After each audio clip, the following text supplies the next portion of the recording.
They say money makes the world go round, that everyone needs it and everyone wants it. But the real question is, how far would someone go to get it? This is the story of Datuk Susilawati Lawia, a millionaire and self-made cosmetics tycoon who had everything. But on August 30th, 2010, she walked into a meeting she would never walk out of. Her body never recovered, killed by someone she trusted. This is one of Malaysia's most brutal murder cases, a case that would shock the nation and expose just how dark human greed can become.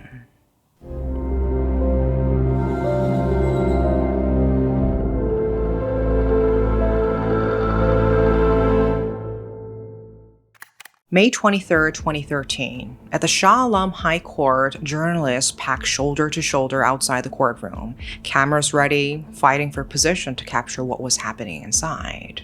This wasn't just any murder trial. This was one of the biggest cases Malaysia had ever seen, and Justice Datuk Akhtar Tahir was about to deliver his verdict. But here's what made the case so extraordinary. There was no body, no corpse to examine, no remains to identify. Just fragments, tiny pieces of tissue, bone, and ash. The rest was gone, completely destroyed, and the victim was one of Malaysia's most famous entrepreneurs, Datuk Susilawati Lawia. So what happened to her? To understand that, we need to go back to where it all began. In 1963, in Batu Pahat, Johor, Susilawati was born into poverty. Not the kind you see in movies, but the real kind where 14 mouths needed feeding, and there was barely enough to go around. She was one of 13 siblings, and her parents struggled to afford even basic necessities. While other kids played, young Susilawati worked, rubber tapping under the hot sun for long hours just to help her family survive. But she had something her circumstances couldn't take away: ambition. As an adult, she became a door-to-door salesperson, walking and standing for hours selling cosmetics. Most people would have given up, but not Susilawati. She studied every product she sold, learned the ingredients and techniques, understood the business, and saved every ringgit she could spare. Then in the 1990s, she took the leap and founded Nouvelle Beauty Center Sendirian Berhad and exploded. Within years, her brand became a household name with 300 stores across Malaysia, Brunei, Singapore, and Thailand. Her company's assets reached 6.37 million ringgits, and she was recognized by the Johor state government with the Wanita Nadi Negara Award for her achievements. Susilawati had done the impossible. She'd gone from tapping rubber to running an empire. She married 3 times, had 6 children, and lived with her family in Taman Harmones, Gombak. To the outside world, she had it all. But success has a price, and the higher you climb, the harder the fall. In Susilawati's world, not everyone was happy about her success.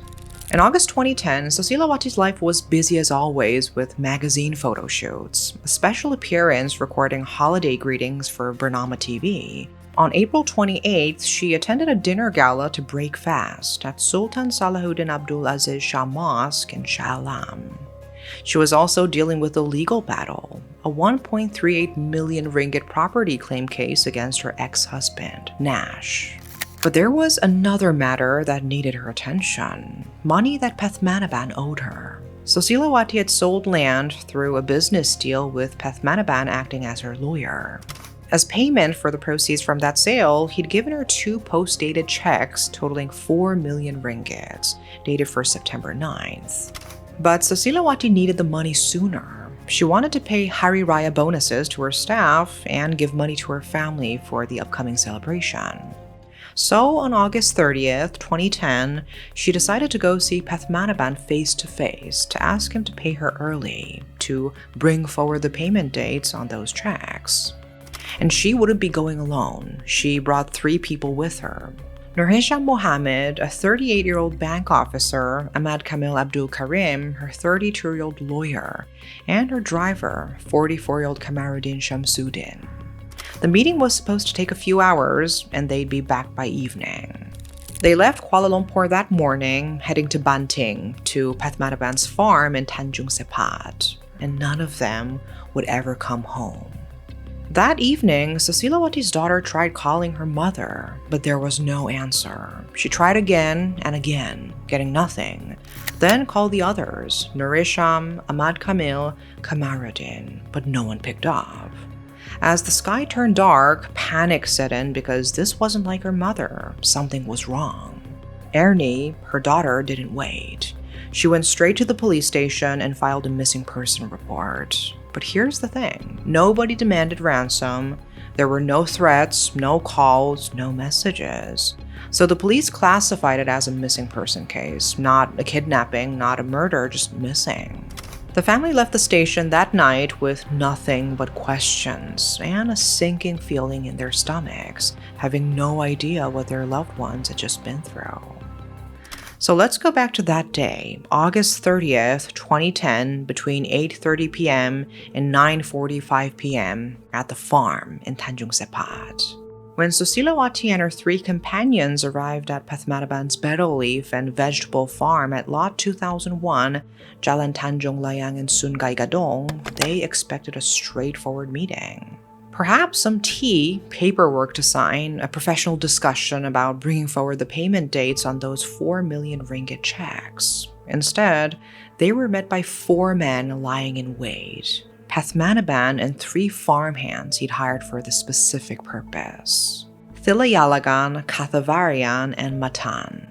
The preparations had been made days before. Logs had been gathered and brought to the farm. Everything carefully planned. And what happened next was pure, calculated horror. The attack was immediate and brutal. Cricket bats came swinging at their heads, their backs, their bodies. Other blunt objects rained down on them. The victims tried to fight back, but they were outnumbered 4 against 4, and the attackers had the element of surprise and weapons ready. They were beaten relentlessly, targeted specifically at the head and back to weaken them quickly. The blows continued until they could barely stand, barely think, barely resist. Then their hands were tied tightly with wire, binding them helpless. But even then, the beating didn't stop. He needed to buy time to create a cover story to keep the families from raising alarms too quickly.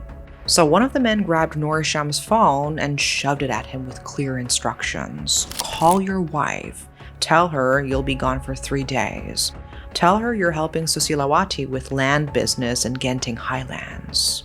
Norisham, his face already bloodied and swollen from the beating, his body racked with pain, terrified and knowing what would happen if he didn't comply, did exactly as he was told. His wife, 39-year-old Susanna Radin Pangat, answered the phone. He forced the words out, telling her he'd be away for 3 days, that Susilawati had problems with her driver and they're all heading to Genting Highlands, that he was busy with work and couldn't come home. The story was absurd if you thought about it. Going to Genting Highlands during Ramadan, the holy month of fasting, on the spur of the moment for 3 days. But Susanna didn't have time to think it through. She was furious. Here she was, alone with the children during the fasting month, and her husband was once again prioritizing work over family, choosing Susilawati's business over his own wife and kids. She yelled at him through the phone, told him he was being selfish, inconsiderate. She had absolutely no idea that, as she spoke those angry words, her husband was sitting on that farm floor, hands bound with wire, a weapon held to his throat, his face so badly beaten he could barely see through the swelling, surrounded by his murderers who were listening to every word, making sure he stuck to the script. Similarly, Ahmad Kamil was forced to call his wife for the same fabricated story about Genting Highlands. The killers were meticulous, making sure both families would wait 3 days before panicking, 3 days for the trail to go cold. After the calls ended, things escalated from brutal to barbaric. Sharp objects came out, knives, possibly a machete, and the attackers began stabbing the victims. Not random stabs, but calculated strikes to vital areas, to major organs designed to kill.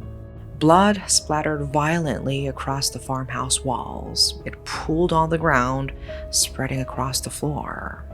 Now came the hard part, getting rid of the bodies.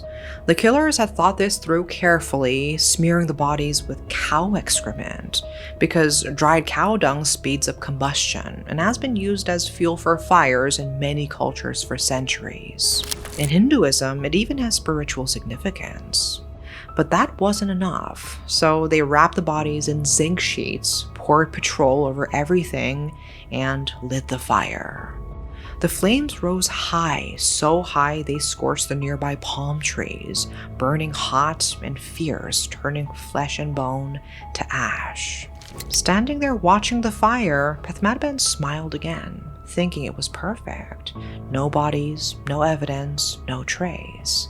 But he was wrong because someone saw. An Indonesian maid named Hamida Karnax was working near the farm when she saw a woman and 3 men enter the property. Then she heard it, a woman scream, piercing and terrified. Then she saw the massive fire rising from inside the farm. She was too scared to investigate and left without telling anyone, at least not yet. After the fire died down, the killers collected what was left: ash, bone, fragments, whatever remained, put it all in a container and dumped it into Sungai Panchao. The weapons were also thrown into the river. Pathmanaban thought he'd gotten away with it. But secrets don't stay buried forever. On September 6, 2010, a week after Susilawati disappeared, a BMW X5 with license plate WTL11 was found in a parking lot at Angsana USJ1, Subang Jaya. It was Susilawati's car. Shortly after, Ahmad Kamil's BMW 5 Series was found in a residential area near the Grand Dorset Hotel, also in Subang Jaya.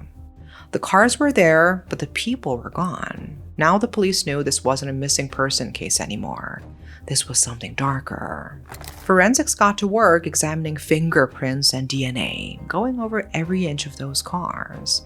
Then they pulled Susilawati's phone records, calls, messages, everything. And that is when they found it. Susilawati's last communications showed she was supposed to meet someone. Actually, 2 lawyers who were brothers. And Pathmanaban, 41 years old, and his brother, Surendran, 38. The police knew what that meant because in most crimes, the perpetrator is someone close to the victim, someone who saw them last. On September 11th, both brothers were brought in for questioning, and 6 farm workers from Pathmanaban's property were also detained. And then the police went to the farm.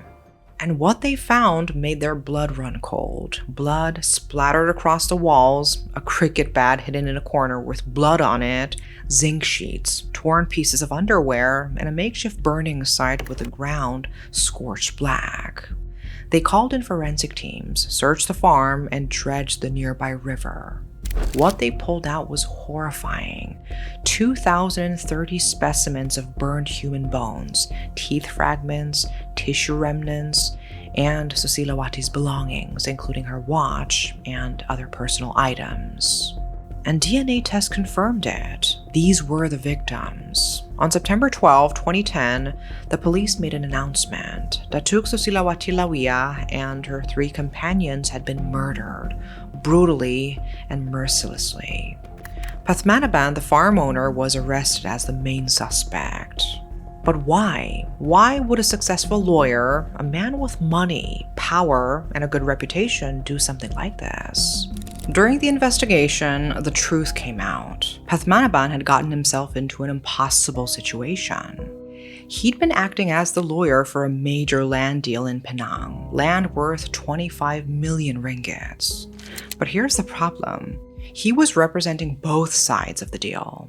On one side was Susilawati selling the land through her company. On the other side was Datuk Abdul Rahman Palil, a powerful politician, buying the land through his company.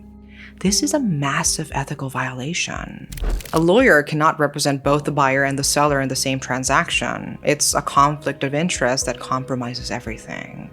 But Pathmanaban did it anyway, and worse, there were allegations that the entire deal was fraudulent, involving forged documents.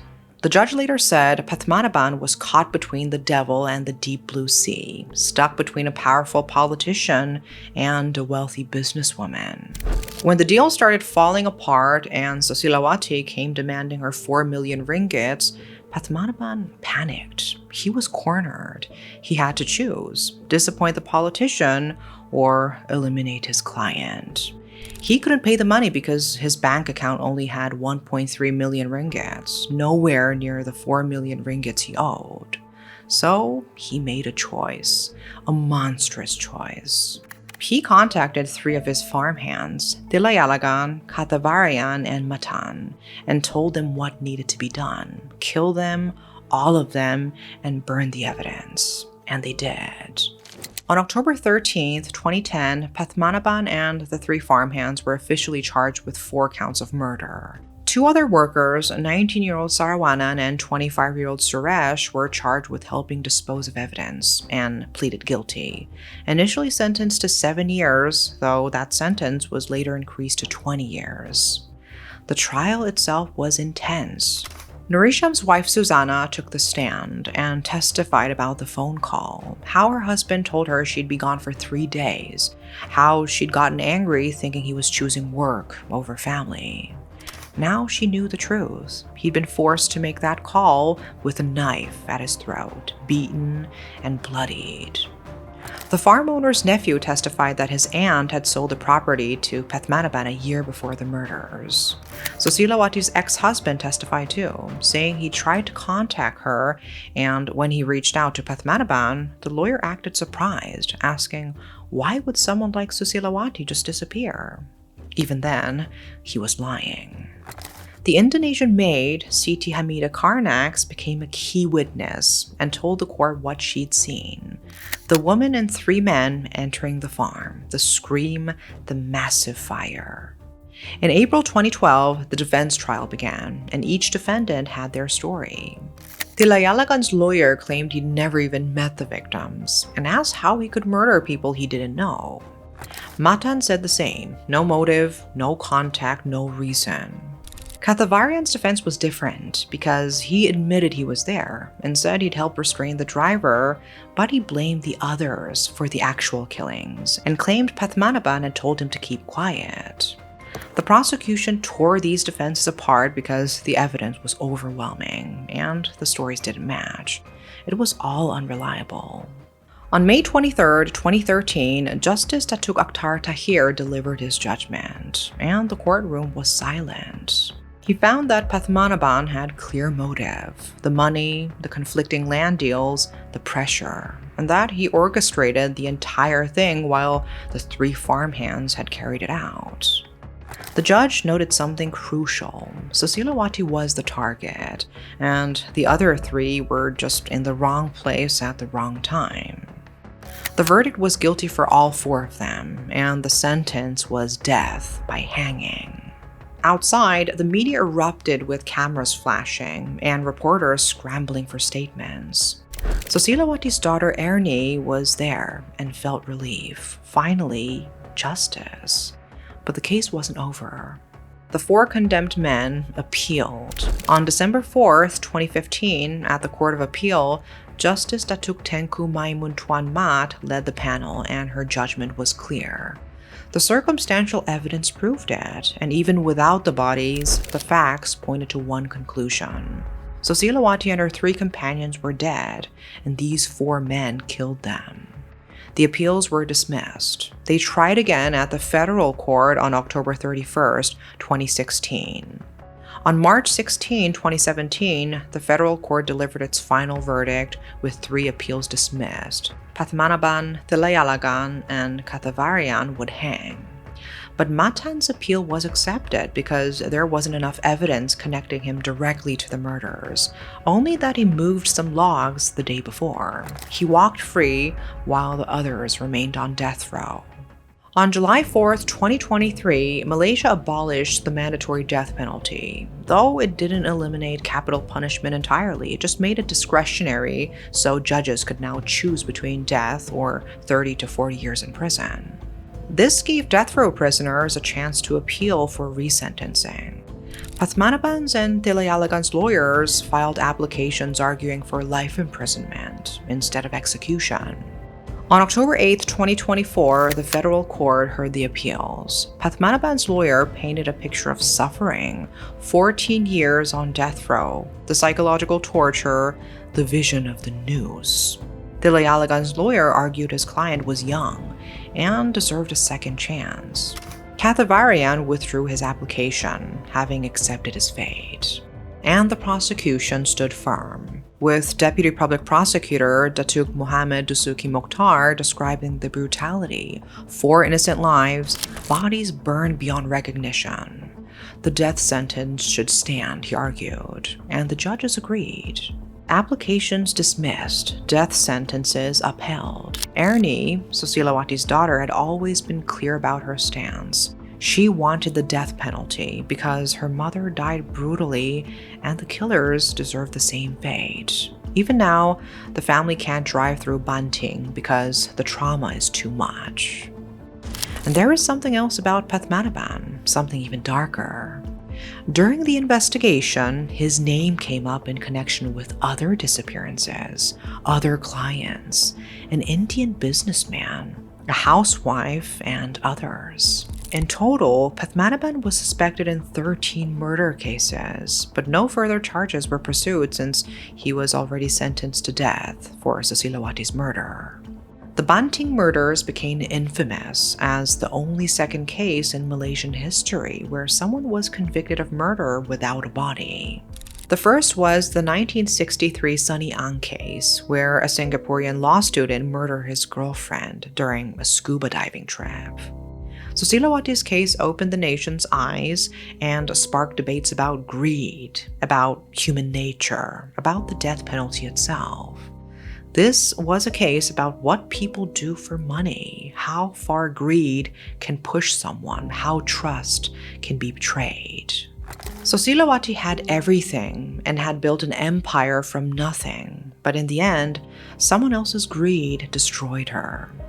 So here's what we need to think about. What would you do for money, for power, for fame? Would you sacrifice everything you've built? Would you sacrifice someone else's life? Pathmanaban had it all: reputation, career, wealth. But that wasn't enough, and he wanted more. 4 people paid the price, and maybe even more. The Banting murders remind us of a simple truth. No amount of money is worth a human life, but some people will never believe that, not until it's too late. That is all for today. Thanks for watching.